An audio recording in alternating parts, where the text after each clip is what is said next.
अस्सलाम dear students, मैं हूं आपका इंस्ट्रक्टर आतिफ नसीम और ये है आपका YouTube channel science maths and civil. Students, आज के लेक्चर में हम ट्रिग्नोमेट्रिक इक्वेशंस के सॉल्यूशन की बात करेंगे और कुछ एग्जांपल्स के थ्रू हम डिस्कस करेंगे कि ट्रिग्नोमेट्रिक इक्वेशंस का सॉल्यूशन जो है वो किस तरह होता है। लेट्स सपोज स्टूडेंट्स, आपके साथ एक ट्रिग्नोमेट्रिक इक्वेशन है y is equal to sine x और आपके साथ एक लीनियर इक्वेशन है y इज इक्वल टू 0.5 और स्टूडेंट्स आपने इस इक्वेशन को सॉल्व करना है कि sin x is equal to 0.5। वैसे y is equal to sine x को अगर आप देखें तो ये इसका ग्राफ है students, y is equal to sine x का, और y is equal to sine x वो ऑल कॉम्बिनेशन ऑफ पॉइंट्स हैं जो इस इक्वेशन को सेटिस्फाई करते हैं और वो ऑल कॉम्बिनेशन ऑफ पॉइंट्स आपको इस ग्राफ पे नजर आ रहे हैं। इस ग्राफ पे जितने भी पॉइंट्स होंगे वो इस इक्वेशन को सेटिस्फाई करेंगे। स्टूडेंट्स, फिर आपके साथ ये दूसरा लीनियर इक्वेशन है y is equal to 0.5।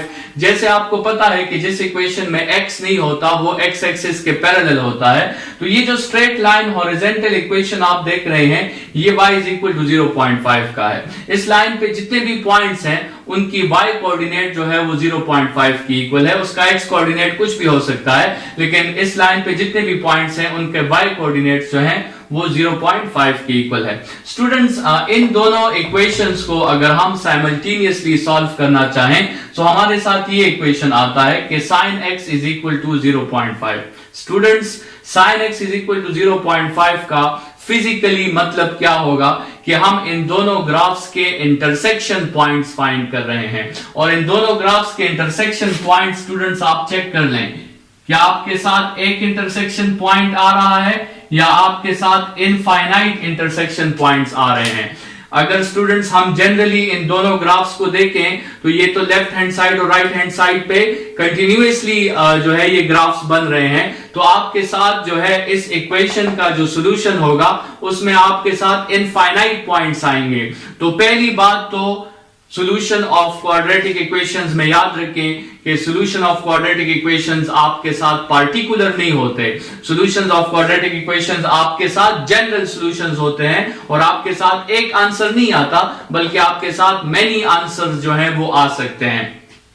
Students, अगर हम सिर्फ 0 से लेकर 90 के इंटरवल को चेक करें, 0 से लेकर 90 के इंटरवल तक, तो हमें सिर्फ एक सॉल्यूशन मिलता है। अगर हम 0 से लेकर 180 के इंटरवल तक चेक करें तो हमें दो सॉल्यूशंस मिलते हैं। अगर हम 0 से लेकर 360 के इंटरवल तक चेक करें तब भी हमें दो सॉल्यूशंस मिलते हैं, और अगर हम 0 से लेकर लेट्स सपोज 360 प्लस 90 440 तक अगर हम चेक करें तो फिर हमें 1 2 3 4 सॉल्यूशंस मिलते हैं। तो स्टूडेंट्स, हो सकता है कि आपसे वो किसी क्वाड्रेटिक इक्वेशन को सॉल्व करने के लिए कहें और आपसे कहें कि 0 से लेकर 90 तक सॉल्यूशंस का बताएं या 0 से लेकर 180 तक सॉल्यूशंस का आप बताएं या 0 से लेकर 360 तक आप सॉल्यूशंस का बताएं कि कितने सॉल्यूशंस हैं, और इनमें हर सॉल्यूशन फाइंड करना जरूरी होता है। अदरवाइज अगर आप एक सॉल्यूशन मिस कर लेते हैं तो आपका एक मार्क जो है वो चला जाता है। तो जो इंटरवल आपको क्वेश्चन में गिवन होता है उस इंटरवल में आपने हर सॉल्यूशन फाइंड करना है। स्टूडेंट्स, अगर हमें लेट्स सपोज 0 to 360 का इंटरवल गिवन है तो 0 to 360 के इंटरवल में आपके साथ sin x is equal to 0.5 के दो सॉल्यूशंस आते हैं, एक ये सॉल्यूशन है और एक ये सॉल्यूशन है। ये दोनों सॉल्यूशंस हमने फाइंड करने होंगे। अगर हमें 0 to 90 का इंटरवल दिया गया है तो फिर हम सिर्फ ये एक सॉल्यूशन भी फाइंड कर सकते हैं, लेकिन 0 to 360 का इंटरवल अगर हमें दिया गया है तो फिर हमने इसके लिए स्टूडेंट्स दो सॉल्यूशंस जो है वो फाइंड करने हैं। स्टूडेंट्स, आपके साथ ट्रिग्नोमेट्रिक इक्वेशंस जो होते हैं वो हो सकता है कि आपको जो क्वेश्चन गिवन हो वो एक कॉम्प्लेक्स क्वेश्चन हो और उसको सॉल्व करना फिर आपको पड़ेगा और आपको उसे जो है आसान फॉर्म में लाना पड़ेगा। तो सॉल्यूशन ऑफ ट्रिग्नोमेट्रिक इक्वेशंस के लिए मैं आपको कुछ टिप्स बताता हूं।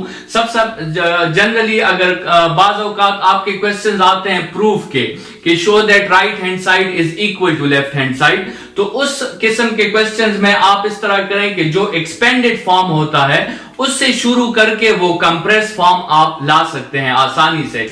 कंप्रेस फॉर्म से एक्सपेंड फॉर्म की तरफ जाना ये थोड़ा सा मुश्किल है, ठीक है। तो जब भी आपके प्रूफ का क्वेश्चन हो, लेफ्ट हैंड साइड और राइट हैंड साइड को इक्वल करना हो, तो आप उनमें जनरली देखें एक्सपेंडेड फॉर्म जो होगा उससे आप स्टार्ट लें, उस पे आप प्रॉपर्टीज अप्लाई करें, फॉर्मूलाज अप्लाई करें और उससे वो कंप्रेस फॉर्म आप जो है साबित कर सकते हैं। तो start from the expanded form, कोशिश करें कि आप उसे कंप्रेस कर लें, ठीक है। और जनरली कोशिश करें कि जो भी आपको क्वेश्चन गिवन हो आप उसको बेसिक फॉर्म्स में कन्वर्ट कर दें, आप उसको साइन थीटा और कॉस थीटा में कन्वर्ट करने की कोशिश करें। देखिए अगर क्वेश्चन में आपके साथ टेंजेंट गिवन हो तो टेंजेंट की जगह आप साइन बाय कॉस लिख दें। अगर आपको सीकेंट गिवन हो तो सीकेंट की जगह आप 1 बाय कॉस लिख दें। अगर आपको कोसीकेंट गिवन हो तो उसकी जगह 1 बाय साइन लिख दें। मतलब अपने क्वेश्चन को कन्वर्ट करें बेसिक रेशियोज में, और बेसिक रेशियोज हमारे साथ दो रेशियोज हैं, साइन थीटा और कॉस थीटा, और इन बेसिक रेशियोज में आप कन्वर्ट करेंगे तो आपके क्वेश्चन जो है वो काफी इजी हो जाएंगे। तो ये कुछ जनरल टिप्स हैं जो आप अप्लाई कर सकते हैं आइदर प्रूविंग के केस में या सॉल्यूशन को फाइंड करने के केस में। ये कुछ टिप्स आप अप्लाई कर सकते हैं। जिस तरह हमने बात की स्टूडेंट्स के ट्रिग्नोमेट्रिक इक्वेशंस के जो सॉल्यूशंस होते हैं वो जनरल होते हैं, तो आप वो सॉल्यूशन किस तरह फाइंड कर सकते हैं। लेट्स सपोज आपके साथ एक इक्वेशन है sin x is equal to 1, ठीक है, और आपने इसके सॉल्यूशंस फाइंड करने हैं -90 से लेकर 90 तक। या आपके साथ एक दूसरा इक्वेशन है sin x is equal to 0 और आपने इसके सॉल्यूशंस फाइंड करने हैं 0 से लेकर 360 तक। या आपके साथ एक तीसरा क्वेश्चन है cos x is equal to 0.5 और आपने इसके सॉल्यूशंस फाइंड करने हैं 0 से लेकर 360 डिग्री तक। मतलब ये जनरल सॉल्यूशंस आप कैसे फाइंड करेंगे और कैसे आप इंश्योर करेंगे कि मैंने हर एक आंसर फाइंड कर लिया है, एक आंसर भी मुझसे मिसिंग जो है वो नहीं है, क्योंकि अगर आपसे एक आंसर मिसिंग रह गया तो इससे आपके जो है यूजफुल मार्क्स जो है वो कट सकते हैं। स्टूडेंट्स इन जनरल सॉल्यूशन को फाइंड करने के लिए हमारे साथ दो मेथड्स हैं। एक मेथड हमारे साथ ग्राफ का मेथड है और दूसरा मेथड हमारे साथ कोऑर्डिनेट्स का मेथड है। सबसे पहले हम ग्राफ का मेथड अप्लाई करके इसे सॉल्व करने की कोशिश करते हैं। स्टूडेंट्स हम सबसे पहले लेट्स सपोज इस इक्वेशन को हल करना चाहते हैं, तो आप sin x का ग्राफ बना लें, ठीक है। sin x का ग्राफ जो है उसका पीरियड कितना होगा, 360 डिग्रीज होगा, मतलब वो 360 डिग्रीज में एक साइकिल कंप्लीट करेगा। और आप फिर y is equal to sin x का ग्राफ बना लें और y इज इक्वल टू 1 का ग्राफ बना लें, ठीक है, और उन दोनों ग्राफ्स को एक ही ग्राफ पेपर पे आप बनाएं। तो ये देखें, ये आपके साथ y is equal to sin x का ग्राफ है और ये जो डॉटेड आपको नजर आ रहा है ये y इज इक्वल टू 1 का ग्राफ है। और आपने कहां से लेकर कहां तक आंसर फाइंड करना है, सॉरी आपने आंसर फाइंड करना है -90 से लेकर 90 तक। तो -90 से लेकर 90 तक आपको सिर्फ यहां पर एक ही आंसर मिल रहा है और वो ये आंसर है। और ये आंसर कौन सा आंसर है, ये 90 डिग्रीज वाला आंसर है। तो इसका मतलब cos x is equal to 1 का आंसर आपके साथ 90 डिग्रीज है। इसको आप इस तरह भी फाइंड कर सकते हैं कि x is equal to sin inverse 1 जो कि 90 के इक्वल है, ठीक है। लेकिन यहां पर इस इंटरवल में दूसरा आंसर जो है वो मौजूद नहीं है। ये एक सिंपल क्वेश्चन था, हमें एक ही आंसर मौजूद है। लेकिन यहां पर आप देखें sin x is equal to 0 और ये आंसर्स आपने फाइंड करने हैं 0 से लेकर 360 डिग्री तक। स्टूडेंट्स आप इस तरह करें कि sin x का ग्राफ भी बना लें जो आपको यहां पे शो हुआ है, और आप y इज इक्वल टू 0 का ग्राफ भी बना लें जो असल में x एक्सिस है। तो यहां पे आप देखें 0 से लेकर 360 तक आपको ये कितने सॉल्यूशंस मिल रहे हैं, आपको 3 सॉल्यूशंस मिल रहे हैं। तो आप इसके आंसर में क्या देंगे, एक तो आपकी x की वैल्यू 0 हो जाएगी, दूसरी आपकी x की वैल्यू 180 हो जाएगी, तीसरी आपकी x की वैल्यू 270 हो जाएगी, ठीक है। तो यहां पर इस इंटरवल में 0 से लेकर 360 के इंटरवल में आपके साथ sin x is equal to 0 के 3 सॉल्यूशन जो हैं वो आ रहे हैं, जो हमने यहां पे देखें वो देख लिए हैं, ठीक है। स्टूडेंट्स एक दूसरे क्वेश्चन की तरफ आए, cos x is equal to 0.5 और आपने इसमें सॉल्यूशन फाइंड करना है 0 से लेकर 360 तक। स्टूडेंट्स ये पॉइंट आपके साथ 0 का है, ये 90 का है, ये पॉइंट 180 का है, ये पॉइंट 270 का है और ये पॉइंट आपके साथ 360 का है। ये वो पूरा एक साइकिल है आपके साथ cos x का। तो आपने cos x का ग्राफ बनाया, फिर आप y इज इक्वल टू 0.5 का ग्राफ बनाए, ठीक है। आप देखें कि 0 से लेकर 360 तक आपको दो सॉल्यूशन जो है वो मिल जाएंगे, एक ये सॉल्यूशन है, एक ये सॉल्यूशन है। अगर आपने ये सॉल्यूशन फाइंड करना है तो ये तो आप इस तरह फाइंड कर सकते हैं कि x is equal to cos inverse 0.5, जो आपको आंसर मिल जाता है 60 डिग्रीज। मतलब ये जो आंसर था ये तो हमारा था 60 डिग्रीज, ये इस तरफ पर 60 डिग्रीज और इस तरफ पर 30 डिग्रीज, ठीक है। इस पॉइंट से 30 डिग्रीज, 0 से 30 डिग्रीज और 90 से 0 से 60 डिग्रीज और 90 से 30 डिग्रीज, ठीक है। ये दरमियान में ये सॉल्यूशन आपने फाइंड कर लिया। अभी आपने ये सॉल्यूशन भी फाइंड करना है ग्राफ के हेल्प से। इतना तो हमें पता है कि ये सॉल्यूशन 270 से ग्रेटर होगा, लेकिन 270 से ये कितना ग्रेटर होगा स्टूडेंट्स, उसके लिए आप इस ग्राफ की साइमेट्री को जरा स्टडी करें। ये ग्राफ अगर आप देखें तो ये बिल्कुल साइमेट्रिक है। इसका मतलब जितना एंगल ये होगा उतना एंगल आपके साथ ये भी होगा, ठीक है। तो ये एंगल 30 है तो ये एंगल भी आपके साथ 30 होगा। तो दूसरा आंसर आपके साथ 270 प्लस 30, मतलब दूसरा एंगल आपके साथ जो है वो 300 डिग्री सेंटीग्रेड होगा।